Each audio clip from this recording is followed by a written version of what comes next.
Tonight, the new showdown between President Trump and Elon Musk. What changed here? Also breaking, the urgent manhunt at this hour for a father considered dangerous after what he did to his daughters. And air quality alerts tonight for millions of Americans. First, the smoke from the fires. Now this 2,000-mile-wide Saharan dust cloud hitting the U.S. First tonight, Elon Musk taking on President Trump's budget bill, urging Republicans now to, quote, kill the bill, telling his more than 200 million followers to call members of Congress. And nearly 11 million Americans could lose their health insurance, according to a new report. The breaking story tonight, this urgent manhunt now widening for a father accused in the horrific murders of his 3 young daughters. Authorities say he once served in the military. He is trained, possibly armed, in what we've learned tonight. This evening, the new images just in, the bombing of an IVF clinic. Now the arrest at JFK Airport in New York City. Authorities say this new suspect helped the man who blew up the clinic, sending him 180 pounds of ammonium nitrate. Tonight, the stunning new images, Ukraine's drone mission, those drones lifting up out of containers, flying to military sites deep inside Russia, setting military jets on fire. Well, tonight here, the call between President Trump and Vladimir Putin just today, and what Putin is now warning is coming. And now we learn Pope Leo has talked with Vladimir Putin, too. Back in the U.S. tonight, chilling testimony in the trial of Sean Diddy Combs, a witness describing the moment she says Sean Combs dangled her over a balcony on the 17th floor. In Boston tonight, the Karen Reed murder trial, the grainy images shown to the jury of Karen Reed and her Boston police officer boyfriend as a loving couple. The defense team saying these images just an hour before prosecutors say he was struck by her SUV. And what a snowplow driver testified today. Tonight, those air quality alerts for millions from Nebraska all the way over to the Northeast, down to Florida. Smoke from the Canadian wildfires, and now this 2,000-mile-wide cloud of Saharan dust. Lee Goldberg has it all. At this hour, the pictures coming in, the U.S. Coast Guard on the scene of a cargo ship fire burning off the U.S. coast, carrying thousands of vehicles. Tonight, former First Lady Michelle Obama on her oldest daughter's decision to drop her last name. And America Strong tonight, tens of thousands watching that nest live, those baby eagles. You saw the big sister who took flight. Scientists said she might not come back. So did she? And of course, all eyes now on the little sister. What's happened tonight? From ABC News World Headquarters in New York, this is World News Tonight with David Muir. Good evening. We'll have more on this urgent manhunt for a father considered dangerous after what he's allegedly done to his family. And of course, the air quality alerts for millions of Americans at this hour, from Nebraska to the Northeast, south to Florida, the smoke from fires, and now this 2,000-mile-wide Saharan dust cloud moving in over the U.S. Lee Goldberg standing by. But we begin tonight here with President Trump and Elon Musk. Of course, once inseparable on the campaign trail and then in the White House. Tonight, Elon Musk urging his more than 200 million followers to call members of Congress to have them, quote, kill the bill, President Trump's budget bill. In the last 24 hours, Musk saying, I can't stand it anymore, furious over the level of spending. Tonight here, the new nonpartisan report that says this budget bill could add $2.4 trillion to the debt, and nearly 11 million Americans could lose their health insurance. Mary Bruce leading us off. He was one of President Trump's closest advisors, just last week given a golden key to the White House. But tonight, Elon Musk is urging his 220 million followers to tank the bill that defines Trump's agenda. Musk posting on X, call your senator, call your congressman. Bankrupting America is not okay. Kill the bill. I think he's flat wrong. I think he's way off on this, and I've told him as much. Today, the nonpartisan Congressional Budget Office saying the bill, which extends Trump's 2017 tax cuts and makes cuts to Medicaid, would force 11 million Americans to lose their health insurance over 10 years and add $2.4 trillion to the national debt. Musk labeling it a disgusting abomination. The president still hasn't said a word about Musk's outburst, at least not publicly. He's not delighted that Elon did a 180 on that. But look, I don't know what happened in 24 hours. Everybody can draw their own conclusions about that. Some Republicans suggest Musk may be motivated by his own self-interest. Sources telling us he's frustrated the bill cuts the electric vehicle tax credit, which benefits Tesla owners. They say he's also annoyed Trump struck deals with rival AI companies and that Trump withdrew his choice for NASA administrator. Why do you think Elon Musk is trying to kill this bill? Well, I can't speak to, his reasons other than what he stated. But the fact is, even before Musk's campaign to kill the bill, a number of Republican senators had serious concerns of their own. Among them, Rand Paul of Kentucky. But I can't, in good conscience, give up every principle that I stand for and every principle that I was elected upon, and that's that you can't accumulate more debt. And the president just wrapping a meeting here with key Republicans. But David, tonight all eyes are on the breakdown of this relationship between Elon Musk and President Trump. Musk just posting again moments ago, railing against this bill. David. We'll continue to watch this dynamic. Mary Bruce leading us off. Thank you, Mary. Now to the air quality alerts for millions tonight across this country, from Nebraska to the Northeast, all the way down to Florida. We've already seen the smoke from the Canadian wildfires obscuring the skies over Kansas City, Missouri, now several other states. That smoke now moving east. And combine that tonight with a 2,000-mile wide cloud of Saharan dust now hitting the U.S. as well. Millions of Americans now under air quality alert. So let's get right to Chief Meteorologist Lee Goldberg from WABC here in New York, tracking it all. Hi, Lee.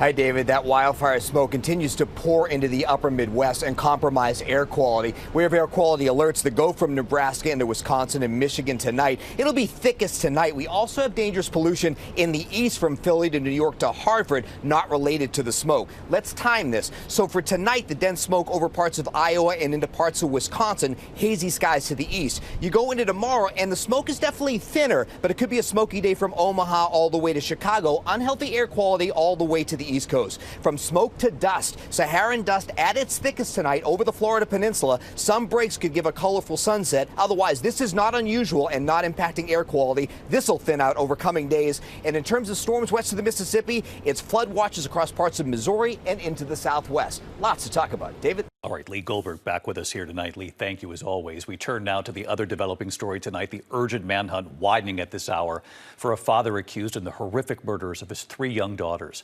Authorities say he once served in the military, that he's trained. They believe he's dangerous. He was allowed visitation with his daughters, but not overnights. And now a horrific tragedy for that family. Here's Kana Whitworth. Tonight, federal, state, and local authorities in Washington searching the wilderness for Travis Decker, who they say killed his 3 young daughters during a court-approved visitation. Decker, according to authorities, is former military with extensive training. We will not rest until Travis is located. On Friday, their mother, Whitney, reported 5-year-old Olivia, 8-year-old Evelyn, and 9-year-old Peyton missing after they didn't return from a planned visitation with Decker, who, according to court documents obtained by ABC News affiliate Como, was not authorized to have overnight visits with the girls and was experiencing mental health issues. But authorities say there had been no prior issues with visitation. There were reported concerns of Travis being homeless and financially stressed recently. Whitney was clear that during the exchanges that had occurred in the past, that Travis was very communicative with her in any deviations from the parenting plan. On Monday, a deputy found Decker's white GMC Sierra with 2 bloody handprints on the back near a campground in Leavenworth, Washington. The girls' bodies found down an embankment. They appeared to have been asphyxiated.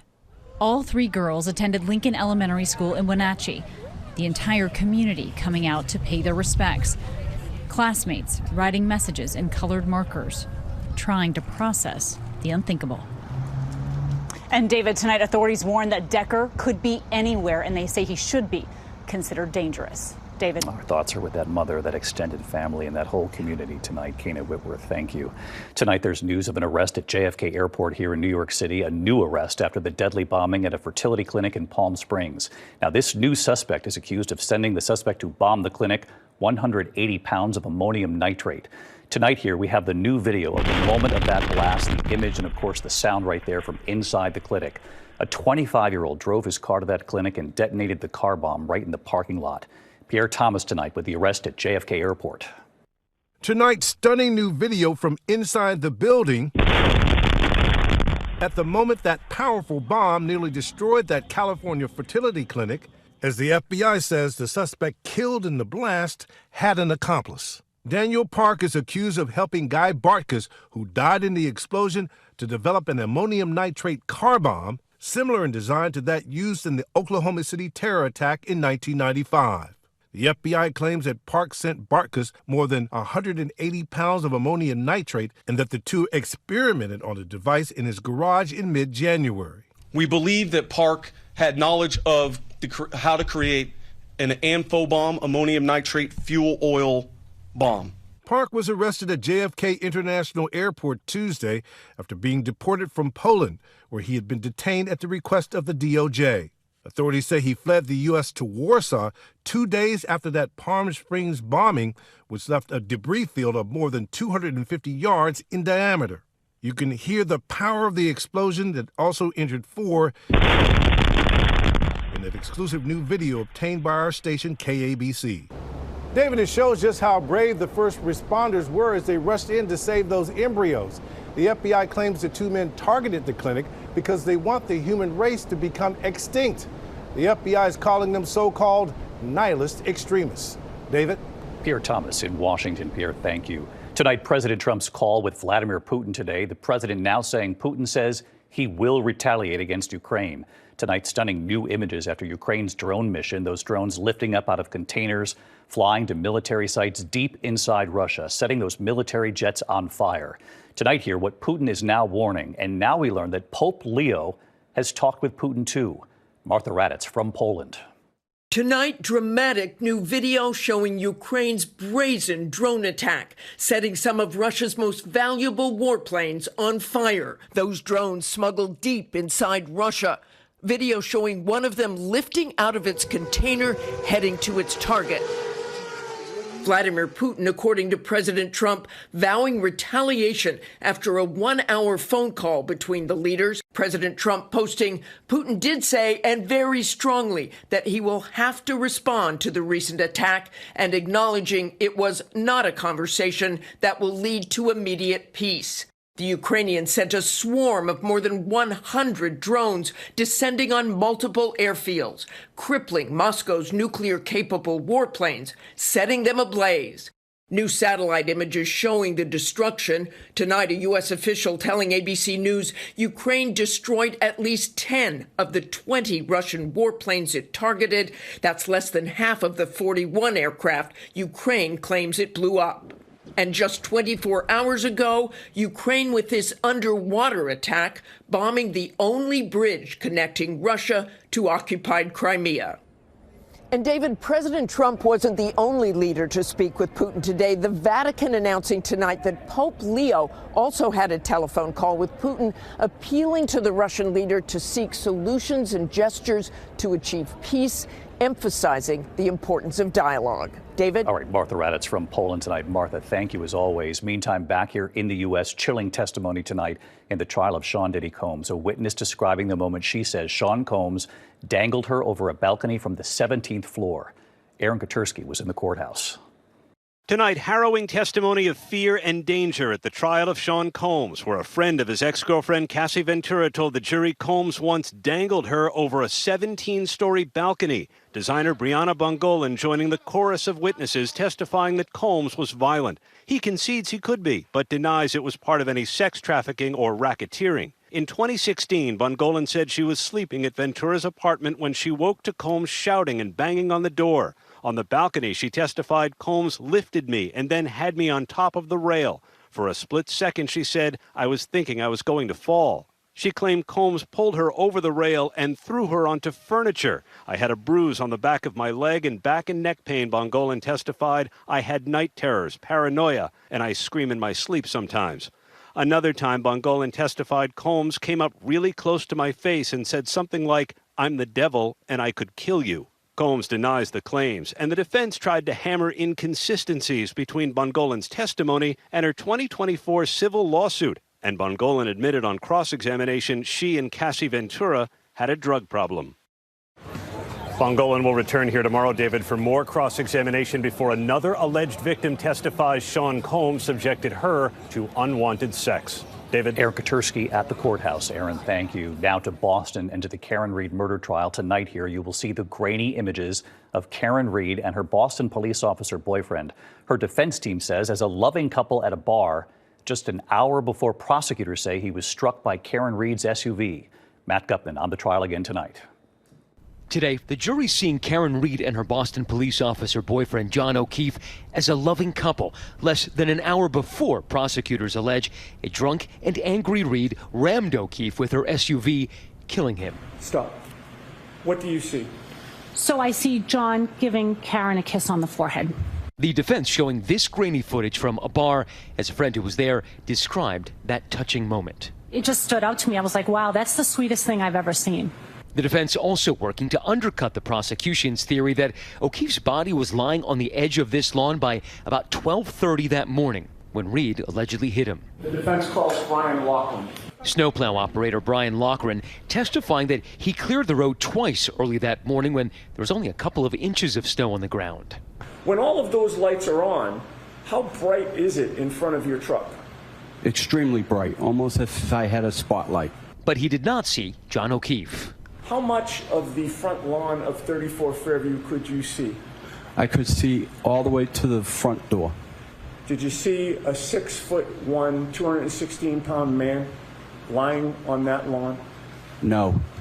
And David, that testimony is critical for the defense because it bolsters their theory that John O'Keefe was attacked inside that house that night by partygoers, then dragged out onto the lawn hours after Karen Reed had dropped him off there. David. Matt Gutman on the trial again tonight. Thanks, Matt. Tonight, a federal judge has blocked the deportation of the family of the suspect in the Boulder, Colorado attack. The order came just as ICE announced it was preparing to deport Mohammed Solomon's wife and 5 children. Court records show the family filed to have a hearing in their case. A judge now setting that hearing for June 13th. The father is due in court tomorrow, charged with a federal hate crime and 16 counts of attempted murder after the attack in Boulder. When we come back tonight, there's been a deadly crane collapse. Construction workers have been killed. The images coming in now. Also, former First Lady Michelle Obama on her oldest daughter's decision to drop her last name. The baby eagles tonight, so many asking, would the older sister come back to the nest, and has the other eagle taken flight? We've got a big update for you. You'll see it. And at this hour, the U.S. Coast Guard, look at this, on the scene of a cargo ship fire burning off the U.S. coast. This ship is carrying thousands of vehicles, and we'll have more here in a moment. Tonight, the U.S. Coast Guard on the scene of a cargo ship fire burning 300 miles off the coast of Alaska. The 600-foot ship carrying thousands of vehicles, including 800 electric vehicles from China to Mexico. The Coast Guard receiving a distress call last night. All 22 crew members are now off the ship. Tonight, a deadly crane collapse in Brevard County, Florida. Authorities say 2 construction workers were killed when the crane came down at the site of a new hospital on Merritt Island. OSHA investigators calling it weather-related. The National Weather Service tonight confirming 50-mile-per-hour winds at the time of the collapse. When we come back tonight, all eyes on that eagle's nest, the first sister taking flight, that big question, would she ever come back, and the big update tonight. And now, of course, the new question about the other sister. We'll take you to the nest. To the Index, former First Lady Michelle Obama tonight standing behind her oldest daughter's decision to drop her last name. Malia Obama, now beginning a film career, has decided to go by the name Malia Ann, using her middle name. That's how it appears in the credits of a short film she wrote and directed. Mrs. Obama tonight saying it's very important for my kids to feel like they've earned what they're getting in the world, adding they want to be their own people. When we come back here tonight, those baby eagles, tens of thousands watching that nest live. Quite an update tonight. Would they ever be together again? Finally tonight here, America Strong. The baby eagles being watched by millions. One question answered, but one remains. Tonight, we promise to stay on it. The family of bald eagles in Southern California's San Bernardino Mountains. So many watching that nest cam online, seeing them hatch and grow before our eyes. The baby eaglets, sisters named Sunny and Gizmo, now as big as their parents. The nonprofit Friends of Big Bear Valley keeping us informed. Little sister Gizmo first out on that branch, flapping her wings. We remember her hovering there for just over 3 seconds, but then deciding not to fly. And then Monday, Sunny, who is 90 days old, leaving the nest. So many asking, would that older sister ever come back? And scientists warned it's possible she wouldn't. But tonight, look at this. 24 hours after she flew the coop, Sunny returned. The very next morning, right there in the branches above her little sister. Just a few hours later, Mom and Dad and little sister Gizmo together eating a fish, when from another camera you can see the older sister, Sunny, fly in again. The family looking up at her, and then Sunny flying down, joining her family for that meal. All 4 back together. And of course, tonight, all eyes remain on that little sister, waiting for her to take flight. Well, the big sister came back, perhaps rooting on the little sister next. I'll see you tomorrow night. Good night. Thank you for making World News Tonight with David Muir, America's most watched newscast.